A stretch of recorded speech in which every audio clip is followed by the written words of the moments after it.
আল্লাহর নবী সাল্লাল্লাহু আলাইহি ওয়াসাল্লাম ইরশাদ করেন, ইউহশারুন নাস ফি সাঈদিন ওয়াহিদিন ইয়াউমাল কিয়ামাহ। শোনো আমার উম্মতেরা, কিয়ামতের ময়দানে আল্লাহ রাব্বুল আলামিন সমস্ত মানুষকে একটা ময়দানের মধ্যে একত্রিত করবেন। কয়টা ময়দানে?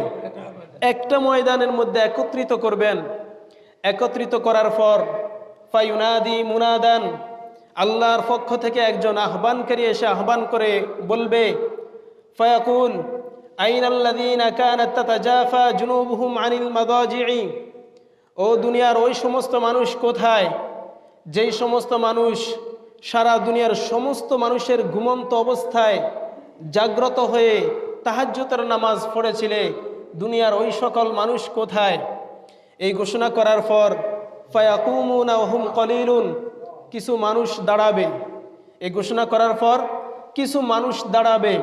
নবী বলেন, ফায়াদখুলুনাল জান্নাতা বিগাইরি হিসাব। যারা দাঁড়াবে তারা বিনা হিসাবে জান্নাতে চলে যাবে। সুবহানাল্লাহ, বিনা হিসাবে জান্নাতে চলে যাবে।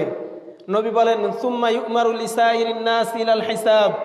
এরা তো জান্নাতে চলে যাবে বিনা হিসাবে, হাসতে হাসতে জান্নাতে চলে যাবে।